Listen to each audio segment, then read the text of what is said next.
आप देख रहे हैं RAD न्यूज। कोरोना संकट के बाद उपजे हालात पर दुनिया भर की नजर भारत पर है। देश की मौजूदा हालत विदेशी मीडिया पर लगातार छाया हुआ है।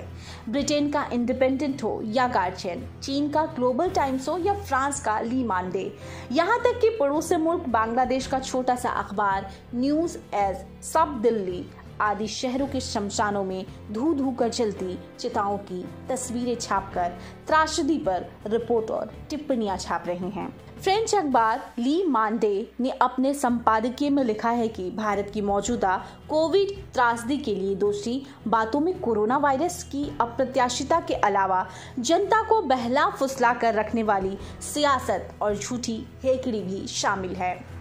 अखबार ने अस्पतालों और शमशानों के मंजर का चित्रण करते हुए लिखा है कि महामारी गरीब या अमीर किसी को नहीं बख्श रही। रोगियों के बोझ से चरमराते अस्पताल, गेट पर लगी एम्बुलेंसों की कतार और ऑक्सीजन के लिए गिड़गिड़ाते तीमारदार, ये ऐसे दृश्य हैं जो झूठ नहीं बोलते। फरवरी में जैसे कोरोना ग्राफ नीचे जा रहा था, उसकी लाइन अब लंबवत खड़ी उठ रही है। इस हालत के लिए सिर्फ कोरोना वायरस के छलावा को दोषी नहीं माना जा सकता। साफ है कि इसके अन्य कारणों में नरेंद्र मोदी की अदूरदर्शिता, हेकड़ी और जनता को बहला फुसला कर रखने वाली उनकी सियासत शामिल है। आज नियंत्रण से बाहर दिखती स्थिति में विदेशी मदद की दरकार हो रही है। 2020 में अस्त व्यस्त करने वाले बेहद पीड़ादायी गंगूकारी लॉकडाउन की घोषणा हुई। करोड़ों प्रवासी मजदूरों को उनके हाल पर छोड़ दिया गया और फिर 2021 की शुरुआत में ही प्रधानमंत्री नरेंद्र मोदी ने सुरक्षा ढिलाई कर दी। मोदी ने स्वास्थ्य विशेषज्ञों के मशवरे की जगह अपने उग्र जोशीले राष्ट्रवादी भाषणों को तरजीह दी। झुकाव आत्म प्रवचना की ओर, ना कि जनता को बचाने की ओर। इस तरह हालत बद से बदतर हो गए। इस संपादकीय लेख में कुंभ का जिक्र भी है। कहा गया है कि इस आयोजन ने गंगा जल को संक्रमणकारी बना दिया। ली मांडे के लेख में मोदी की बहुप्रचारित वैक्सीन रणनीति की भी कठोर शब्दों में निंदा की गई है।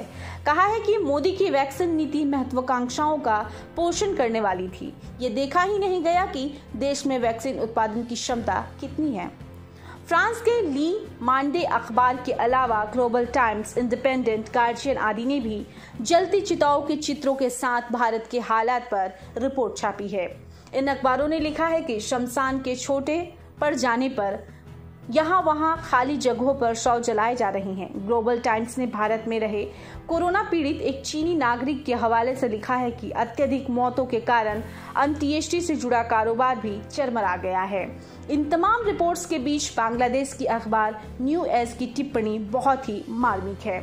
उसने लिखा है कि कोविड महामारी के चलते भारत की हालत उस रात के वक्त सड़क पर खड़े जानवर की तरह हो गई है जिसकी आंखों के सामने कार की हेडलाइट चमक रही है और वह समझ नहीं पा रहा कि वह क्या करे।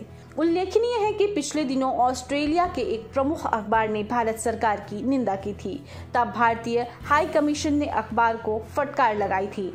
लेकिन क्या विदेशी मीडिया को कोई नियंत्रित कर भी सकता है?